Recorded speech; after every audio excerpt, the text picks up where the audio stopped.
Ever seen someone walk into chaos like they own the place, and somehow they do? Not watching from a distance, not commanding from a safe hilltop, right there in the center of motion, chaos, fire, and yet completely composed. That is the energy of Aries' second decan, active from March 31st to April 9th, represented by the Three of Wands. This decan is ruled by the Sun. Here in Aries, the Sun is exalted. Mars steps back as the Sun leads, and in this decan, Mars respects the sovereignty of the Sun. And to really understand how the Sun operates in this Mars-ruled sign, we need to look at the card that comes just before it, the raw, destructive force of Mars that we see in the Two of Wands. Here is the Two of Wands, known as Dominion, moving into the Three of Wands, known as Virtue. The Two of Wands is ruled by the planet of shock and awe, which we know as Mars. The Three of Wands is ruled by the Sun, which shines its generous light equally on all of humanity. This is not random. The Sun leading this middle decan of Aries is a refinement of the destructive fire energy of Mars. So, the combination of the Sun and the sign of Aries really matters. Because what steps in here is not just another fire. It is the Sun as sovereign, what the Greeks called Apollo, what every culture recognizes as the life-giving center, the source of light and vitality, generosity and benevolence. The Greeks called it Apollo, the Egyptians Ra, the Vedic Surya, the Japanese Amaterasu. The Sun is royal by nature. It is the king of the gods and astrological ruler of Leo, the lion, the heart that gives without depletion. In human terms, it shows up as character formed through habits that are actually lived, joy that is followed, and a presence that unifies rather than divides. Mars is the force that breaks the seed open. The Sun is what grows it, bringing warmth, vitality, and the living landscape we recognize as flowers, plants, and trees. Mars loves the sign of Aries. In astrology, we say that Mars is in its domicile in Aries, but in this decan, it acts in service to the Sun. Mars initiates through force, while the Sun turns that force into living expression, purposeful, creative, and sustaining. The tarot card for this decan is the Three of Wands.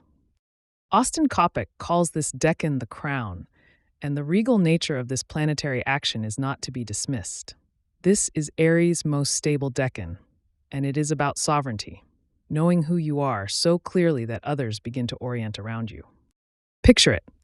A confident, far-seeing figure stands firm on a cliff. Three wands are planted behind him. He is not rushing. There is vision here, there is patience, there is command over timing. And then, tied to the sign of Aries itself, we have the Emperor, an attribution formalized by the Golden Dawn in the late 1800s. The Sun rules Leo, the king of the jungle, while the Emperor rules Aries as the king of mankind. A regal, commanding figure seated on a throne, rams carved into the structure, authority that does not need to prove itself, it simply is. So now you have the full picture. Not just the warrior, not just the king, but the warrior who becomes the king. The Sun here is exalted in Aries, the most powerful star in our system rising in a sign of beginnings, and that matters because it elevates action into leadership. This is not just doing, this is doing with presence, with vision, with a center others can orient around. There is an old poetic image when the sun shines, the rose opens. As Bette Midler sings, the seed that with the sun's love becomes the rose. Not because it is forced, but because it is met with the right kind of warmth. That is the difference in this decan. Force opens the moment, but the sun is what allows it to become something that endures. So if you want a simple image to hold on to, it is this. Mars is the knight, sword raised, charging forward, and then the sun steps in not to stop him, but to say, "Good. Now let's make sure this actually becomes something." Because otherwise, you end up with a very heroic battlefield and absolutely no kingdom left to rule. The Three of Wands shows you the moment after the initial push.